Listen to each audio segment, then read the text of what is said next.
meus queridos leitores do canal Milê! Bem-vindos a mais um vídeo do nosso canal, eu sou a Miriam e hoje nós vamos com comentários, reflexões e explicações do capítulo 10 de Apocalipse, porque estamos no nosso desafio de leitura aí, né, gente? Um capítulo por dia, estamos chegando quase na metade, hein?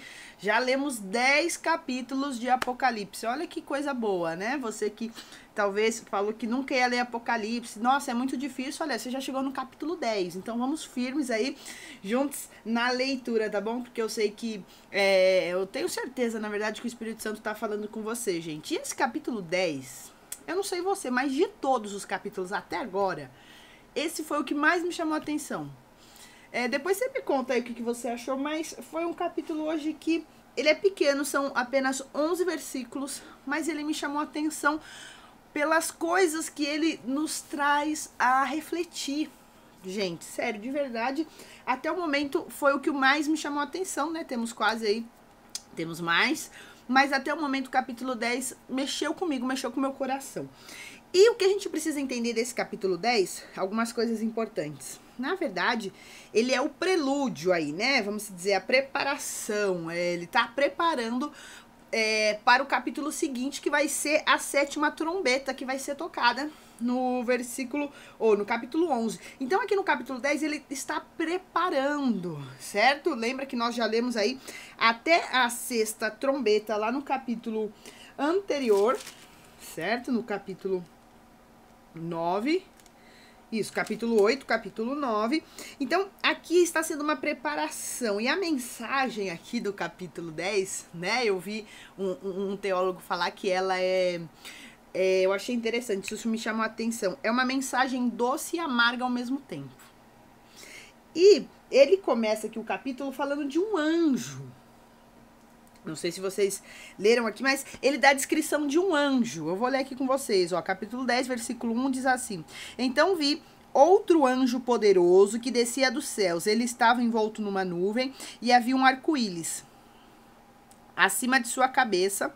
A sua face era como o sol e suas pernas eram como colunas de fogo. Ele segurava um livrinho, nós vamos chegar aí, tá? Ele segurava um livrinho que estava aberto em suas mãos. Colocou o pé direito sobre o mar e o pé esquerdo sobre a terra.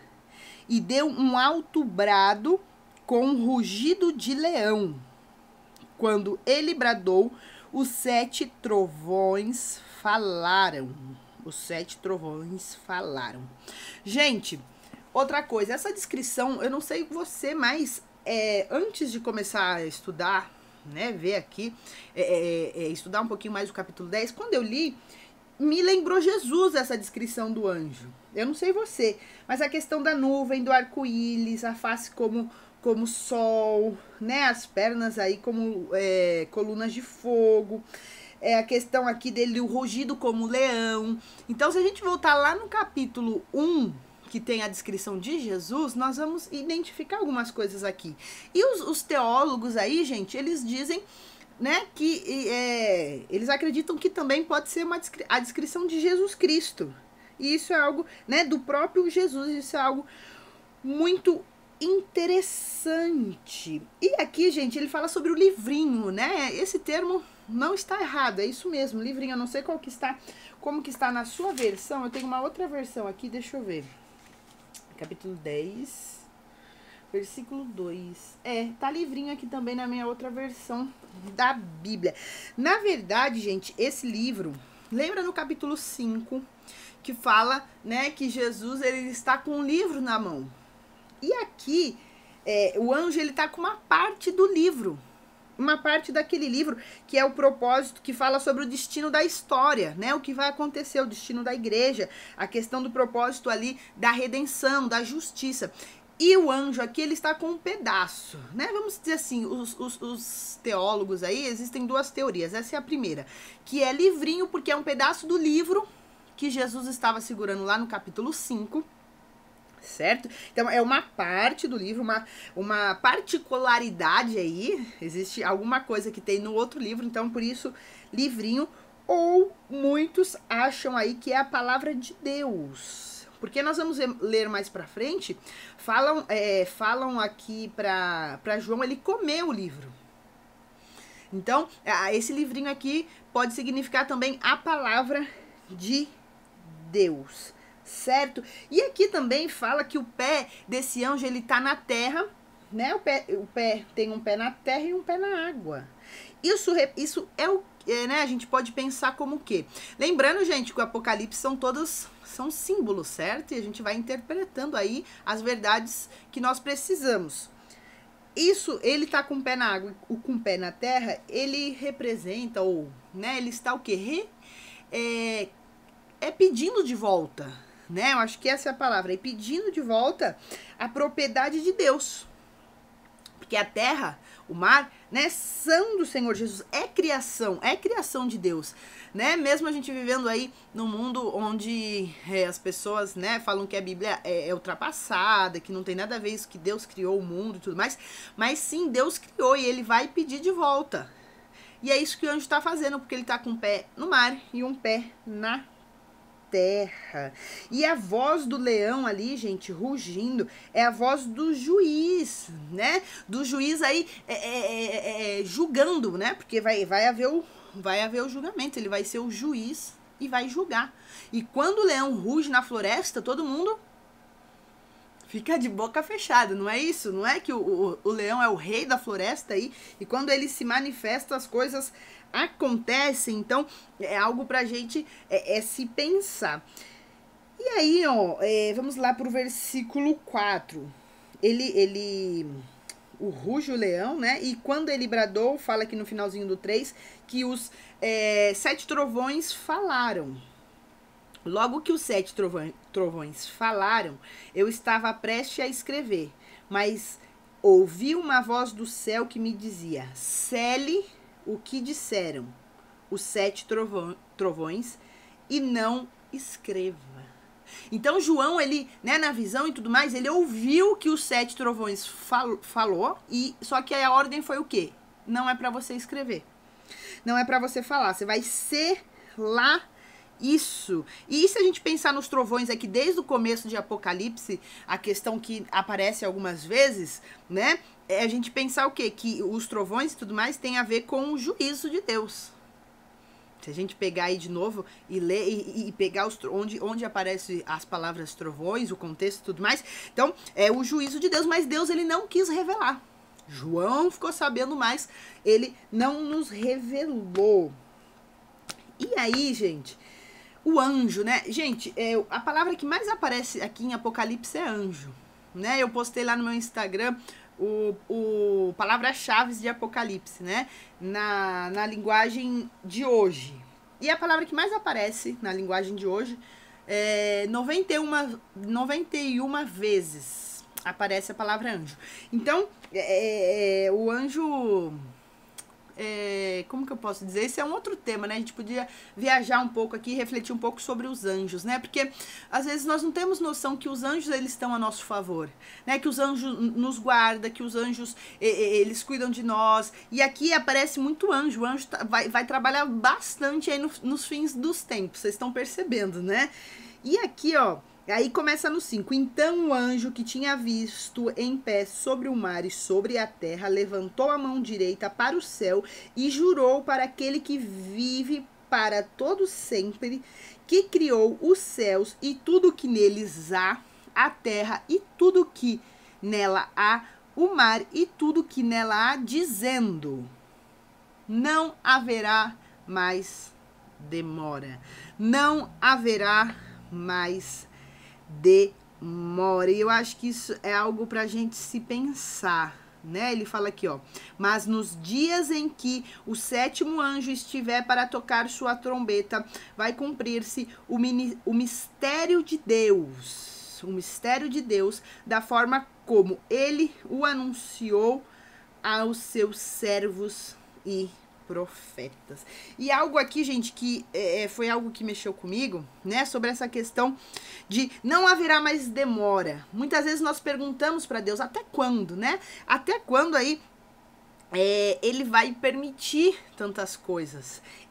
O que é que não haverá mais demora? É o que? É a oração dos justos, dos santos, serem respondidas. Não vai haver mais demora. E a gente pensa, mas por que Deus está demorando tanto? Eu não sei se você já fez essa pergunta, mas eu já fiz. E essa resposta, sabe por que Deus ainda demora em permitir tantas coisas ruins, né, acontecerem? Porque Deus é paciente. Isso está lá em 2 João, ou 2 Pedro, desculpa, em 2 Pedro capítulo 3, que fala que Deus, ele é paciente, né? Que Deus, ele é tolerante, Deus é misericordioso. Deus, ele ainda não tocou aí, né? Ainda não veio a trombeta, ainda não aconteceu o que tinha que acontecer, ele ainda não deu um basta para as pessoas que estão perseguindo a igreja, que estão matando os seus filhos, porque Deus, ele dá oportunidade aos homens para se arrepender. Deus, ele tá dando oportunidade, ele tá paciente. Depois você lê lá 2 João capítulo 3, você vai ver. Só que o mais incrível de tudo é o quê? Que quanto mais Deus tem paciência para o homem se arrepender, ele dá oportunidades e tudo mais, mais o homem se agarra aos seus pecados e aos seus erros. Eu não sei você, mas é essa impressão que eu tenho. Parece que o mundo, ele tá de mal a pior. As pessoas parecem que estão piores, parece que eu falo, meu, não é possível. Deus, ele dá oportunidade, Deus fala e as pessoas não querem saber. Né? Então, por isso que Deus demora.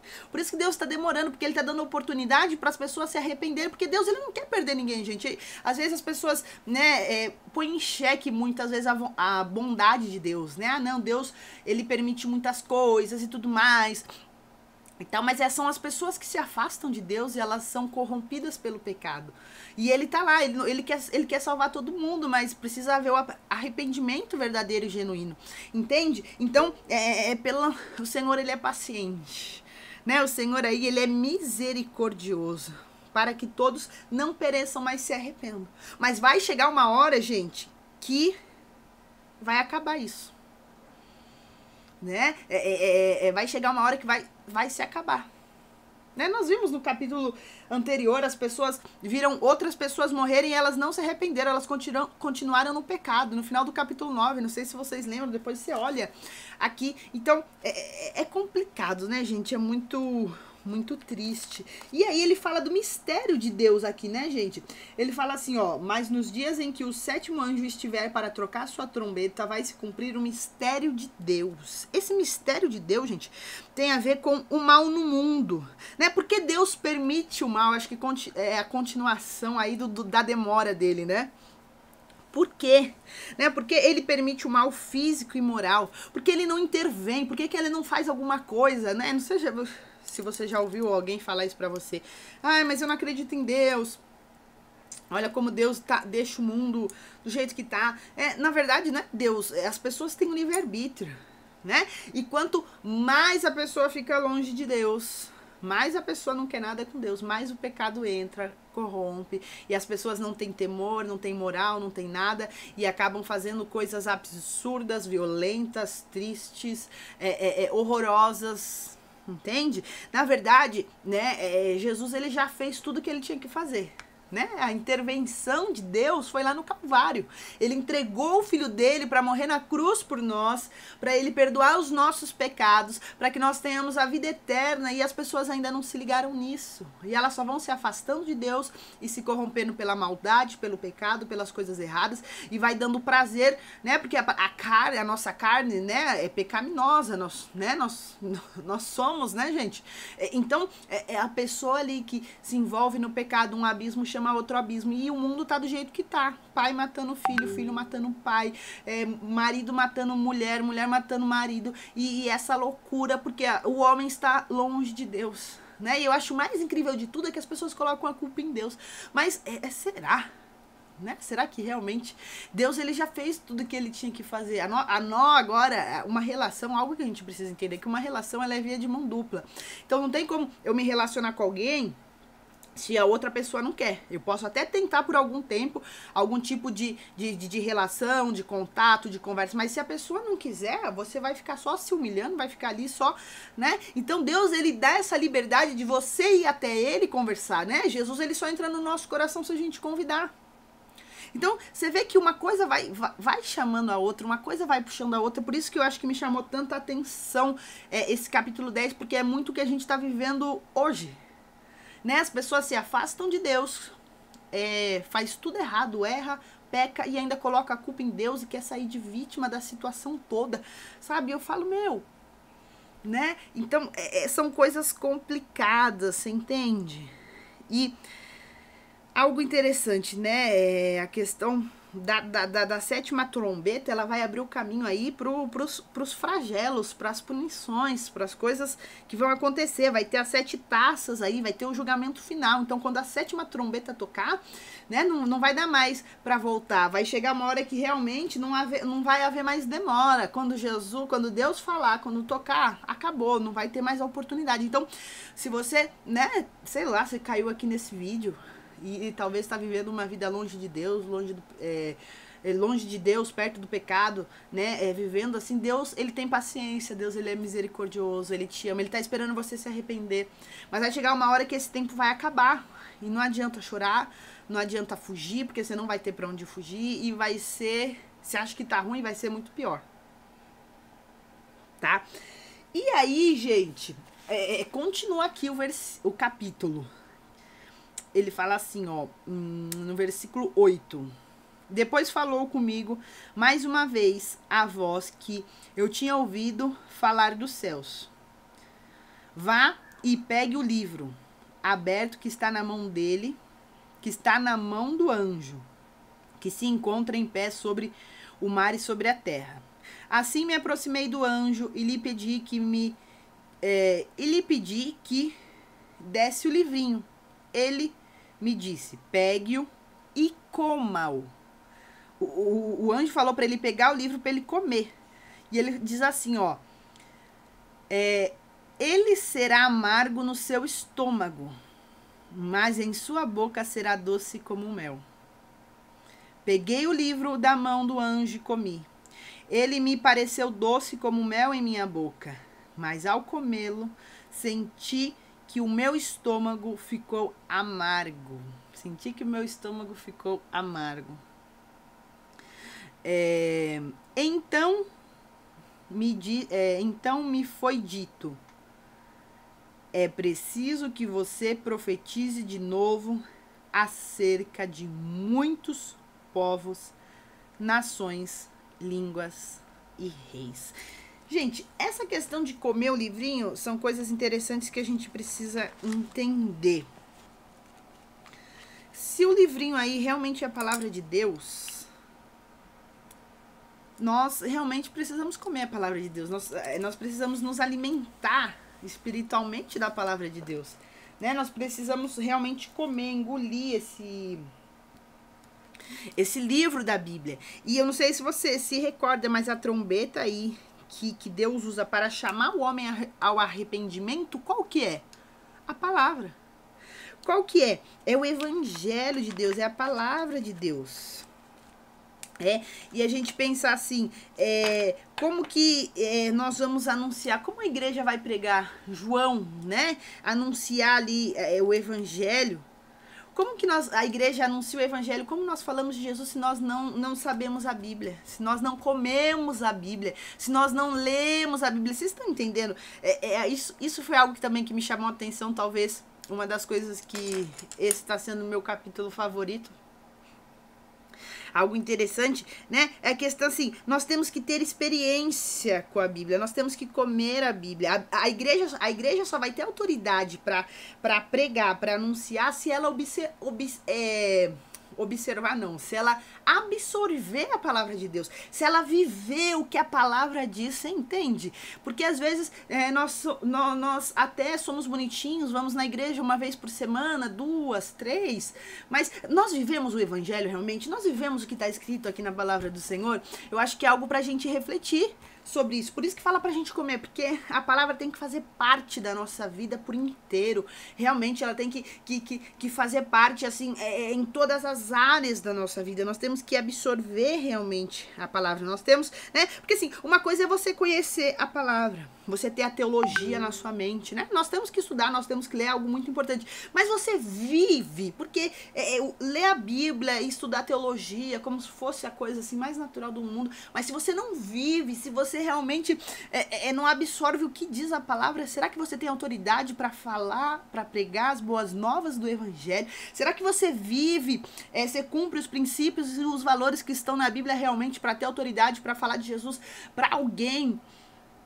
Né? Eu acho que isso aqui me fez refletir bastante e é muito sério, né, gente? Porque às vezes nós queremos, não, quero falar de Jesus, mas eu não sei a Bíblia, eu não leio, eu não vivo o que está escrito lá. Né? Será que tá valendo a pena tudo isso?